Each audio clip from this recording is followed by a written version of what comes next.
आप सभी का फिर से एक बार स्वागत है मेरा यूट्यूब चैनल अभ्यास.com पर। आइए समझते हैं 10वीं कक्षा के प्रश्नावली 3.3 के प्रश्न संख्या 3 का चौथा प्रश्न है।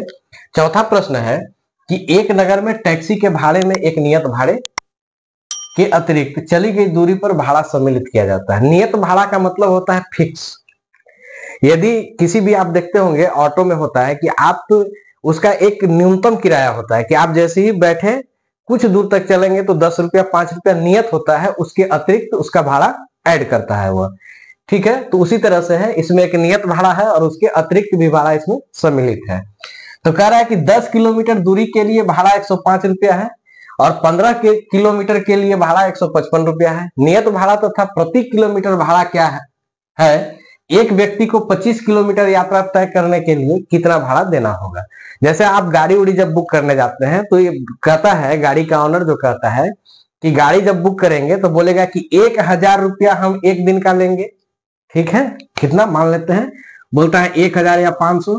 1000 रुपया आपका भाड़ा हो गया, प्लस अब इसमें क्या करेगा कि जितना किलोमीटर आप चलेंगे, ठीक है, जितना किलोमीटर आप गाड़ी को चलाएंगे तो बोलेगा 5 रुपया या 4 रुपया प्रति किलोमीटर के हिसाब से आपको हम जोड़ के लेंगे।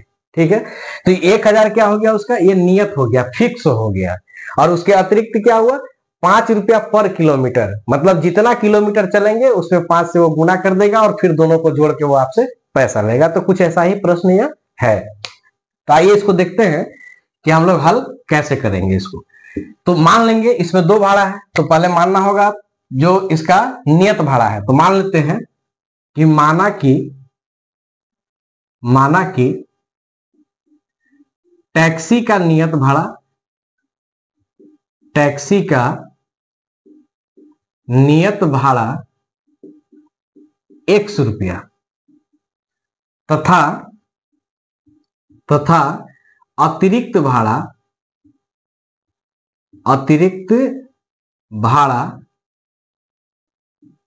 y रुपया है।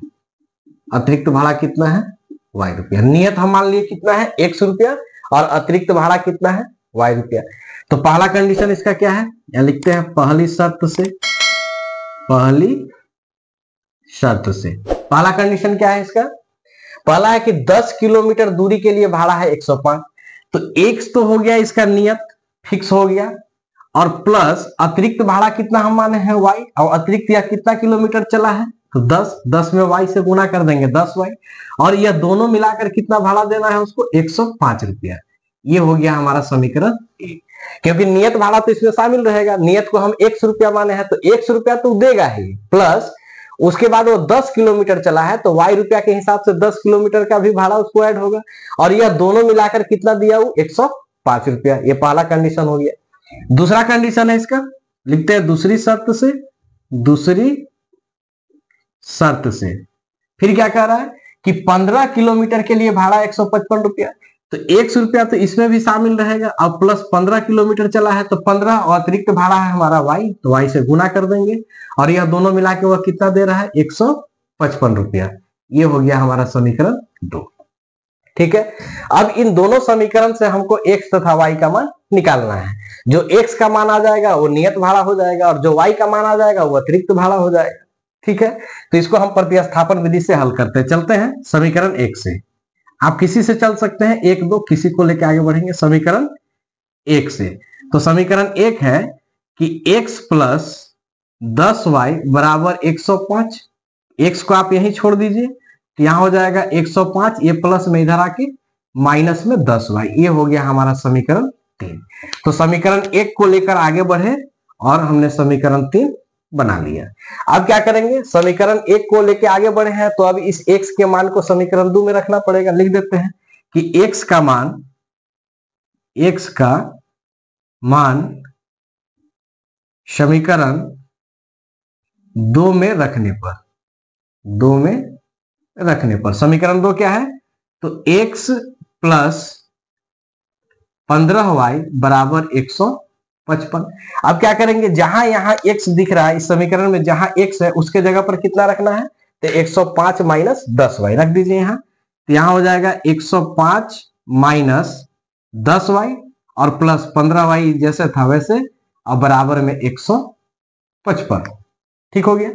अब यहां देखिए 105 तो अपने जगह पे हो गया, ये माइनस में ये प्लस में घटेगा और बड़ा के पीछे प्लस का चिन्ह है तो प्लस, 15 में से 10 जाएगा तो 5y, अब बराबर में 155। ठीक हो गया।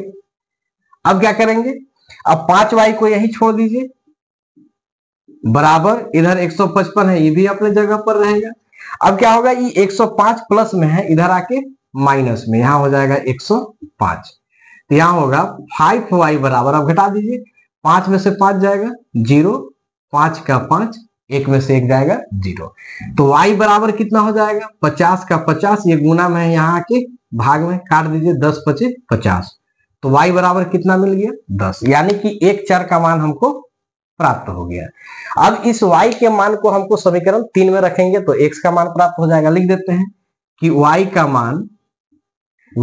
मान समीकरण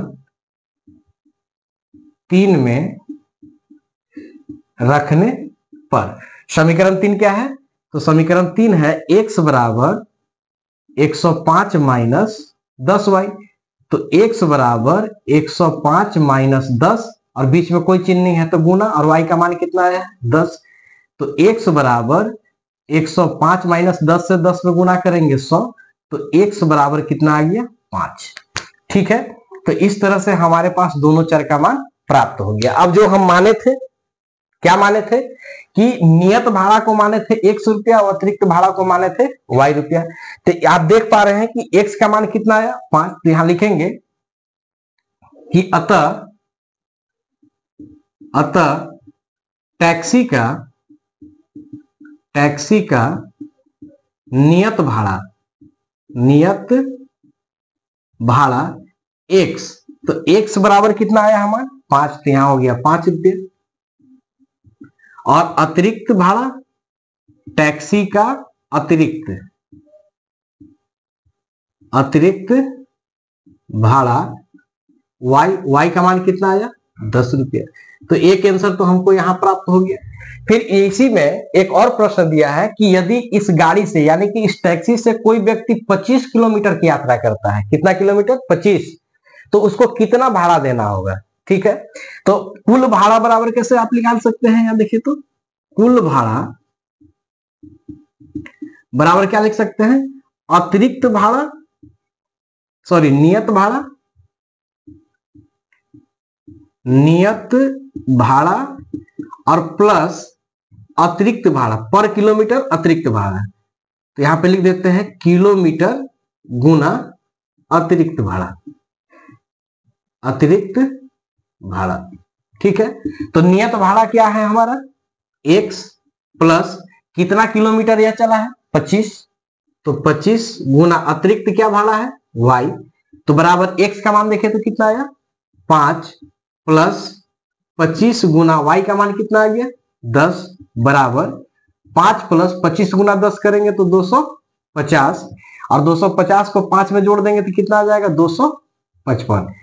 इसका मतलब है कि यदि कोई व्यक्ति इस टैक्सी से 25 किलोमीटर की यात्रा तय करेगा तो उसको कुल कितना भाड़ा देना होगा, तो 255 रुपया भाड़ा देना होगा। ये हो गया इसका दूसरा आंसर।